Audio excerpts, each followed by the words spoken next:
பிள்ளையார் சதுர்த்தினாலே நம்ம எல்லாருமே கொழுக்கட்டையும் சுண்டலும் தான் பண்ணுவோம். இன்றைக்கி இந்த வீடியோவில் ஈஸியாக கொழுக்கட்டையும் சுண்டலும் எப்படி செய்யலான்னு பார்ப்போம். தேங்காய் பூர்ண கொழுக்கட்டையும் சன்னா சுண்டலும் தான் இப்போ எப்படி செய்யலான்னு பார்க்க போகிறோம். Hi friends, welcome to Annam's recipes. சுண்டல் வேக வச்சு இறக்கி வச்சுட்டேன். இப்போ பூரண கொழுக்கட்டைக்கு தேங்காய் பூரணம் பண்ணிக்கலாம். அது கொஞ்சம் நெய், தேங்காய் போட்டுக்கலாம்.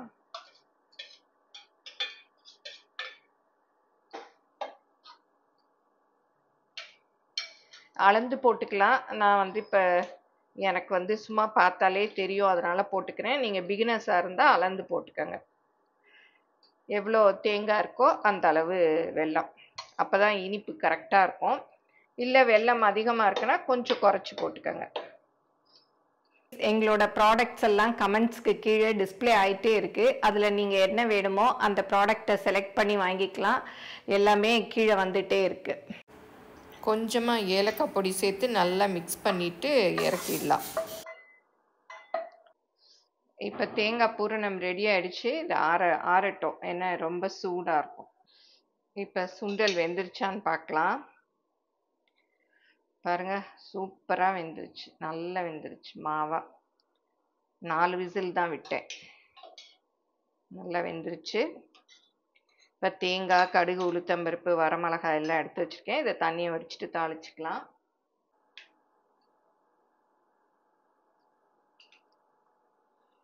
கொஞ்சம் கடுகு, உளுத்தம்பருப்பு.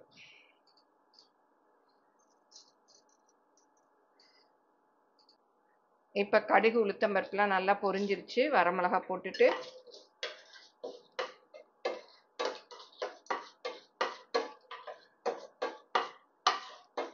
கொஞ்சம் வரமிளகாய் பொரியணும். பொரிஞ்சதும் இதையும் போட்டுக்கலாம்.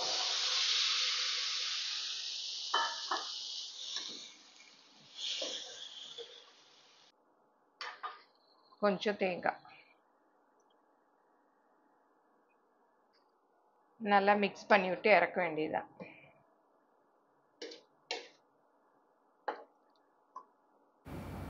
நீங்களும் சுவையாக சமைக்கணுமா? எங்கள் மசாலா பொடிகளை யூஸ் பண்ணி பாருங்கள். அதெல்லாம் வாங்கணுன்னா ஸ்க்ரீனில் வர்ற வெப்சைட்டுக்கும் வாட்ஸ்அப் நம்பருக்கும் போய் ஆர்டர் பண்ணிங்கன்னா நீங்கள் வேணுங்கிறத வாங்கிக்கலாம். இப்போ கொழுக்கட்டை மேல் மாவுக்கு தண்ணி சுட வச்சிட்ருக்கேன். நல்ல பபிள் வரணும்.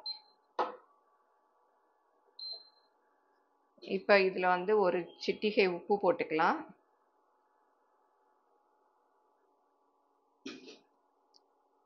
கொஞ்சம் நல்லா மிக்ஸ் பண்ணிவிட்டு, இந்த கொழுக்கட்டை மாவு எங்கள் அன்னம் ஷாப்பில் கூட கிடைக்கிது.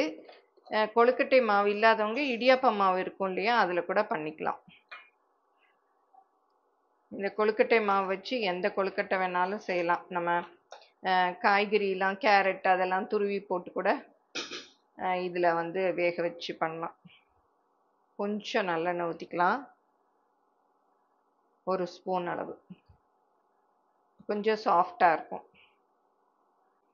பாருங்க, இந்த மாதிரி பபிள் வரணும். நம்ம இடியாப்ப மாவுக்கெல்லாம் பிசைவோம் இல்லையா, அந்த மாதிரி தான். இப்போ இதில் கொஞ்சம் கொஞ்சமாக ஊற்றி பிசைஞ்சிக்கலாம்.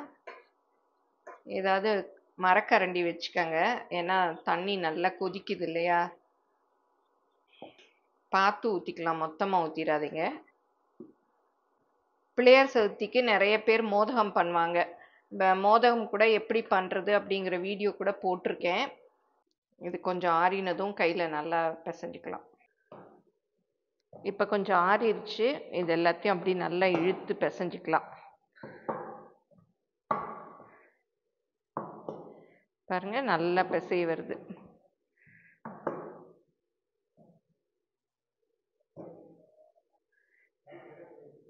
கொஞ்சமாக நெய் ஊற்றி இது மேலே அப்படியே பிசைஞ்சு வச்சிட்டோம்னா காயாமல் அப்படி இருக்கும். இப்போ கொழுக்கட்டை எல்லாம் செஞ்சுக்கலாம். நம்ம கையில் கூட செஞ்சுக்கலாம்.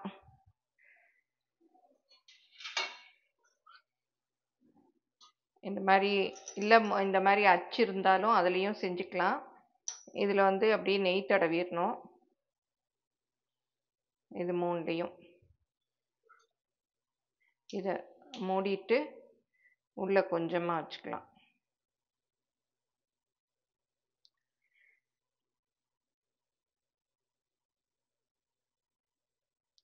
வச்சுட்டு அப்படியே கையில் அப்படியே ஓட்டை போட்டோன்னா அந்த பூரணம் வைக்கிறதுக்கு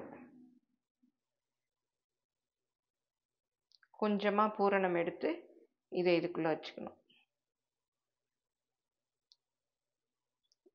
அப்புறம் கொஞ்சம் மாவு எடுத்து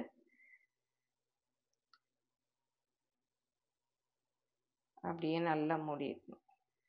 கொஞ்சம் கூட கேப் இருந்ததுன்னா அப்புறம் அந்த பூரணம் வெளியில் வந்துடும் வேக வைக்கிறச்ச. அதனால் நல்லா மூடிடணும். இப்போ அப்படியே எடுத்து பார்க்கலாம். பாருங்கள், சூப்பராக வந்துருச்சு கொழுக்கட்டை. அப்படி இதே மாதிரி எல்லாத்தையும் செஞ்சுக்கலாம்.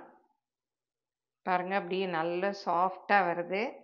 இந்த அச்சு இல்லாதவங்க இதில் கையிலையும் செஞ்சுக்கலாம். இந்த மாதிரி ப்ரெஸ் பண்ணிவிட்டு உள்ள அந்த பூரணத்தை வச்சுட்டு அப்புறம் வந்து நம்ம பண்ணிக்கலாம்.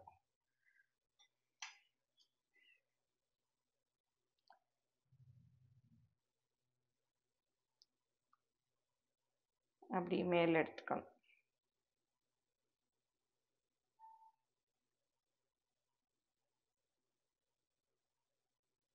இது சும்மா கையிலையும் இந்த மாதிரி பண்ணிடலாம்.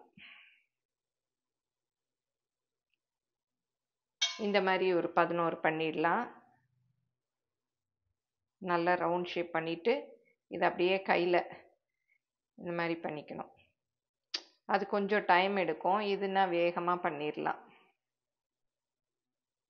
இந்த மாதிரியே பாருங்கள், ஒன்று கூட விரிசல்லாம் விழலை, நல்லா வருது. இந்த மாதிரி ரவுண்டாக பண்ணிவிட்டு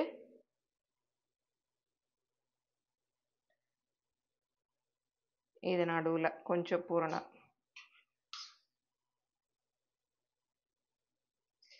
வச்சுட்டு அப்படியே ஃபோல்ட் பண்ணிடலாம்.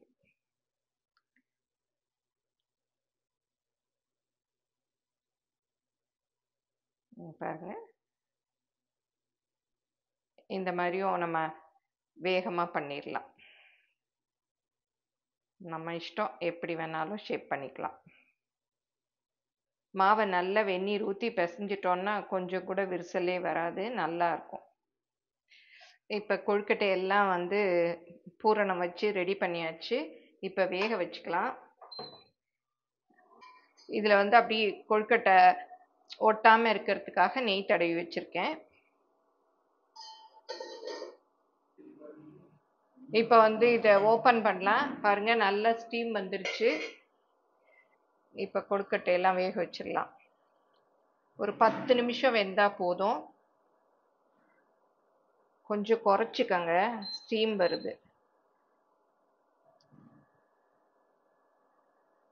இந்த இண்டக்ஷன் ஸ்டவ்வில் வந்து தண்ணியெல்லாம் வேகமாக கொதிச்சிரும். அதனால் நல்லா ஸ்டீம் வரும். நம்ம கேஸ் அடுப்பை விட கூட ஃபாஸ்ட்டாக முடிஞ்சிடும். இதெல்லாம் வச்சாச்சு. இப்போ மூடி ஒரு 10 நிமிஷம் வேக விட்டுடலாம். இப்போ பார்க்கலாம். பாருங்கள், கொழுக்கட்டை எல்லாம் வெந்துருச்சு. அந்த இதுவே பாருங்கள், மாவு கலர் மாறி இருக்கணும். இப்போ அடுப்பை ஆஃப் பண்ணிடலாம். கொஞ்சம் ஆறினதும் எடுத்துக்கலாம். இப்போ நல்லா ஆறிடுச்சு. இந்த பிளேட்டில் எடுத்து வச்சிடலாம். சூடோடு எடுத்திங்கன்னா அப்படி இதுவாக இருக்கும்.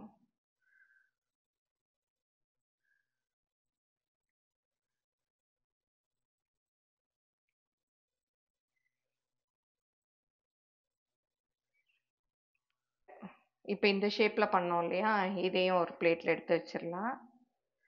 ரொம்ப சுடுது, கொஞ்சம் தண்ணி தொட்டுக்கிட்டு எடுத்துக்கலாம். சிலர் வந்து கார கொழுக்கட்டை கூட இந்த மாதிரி ஷேப்பில் பண்ணுவாங்க. இப்போ சுண்டலையும் சாமி கும்பிட்றதுக்கு எடுத்துக்கலாம்.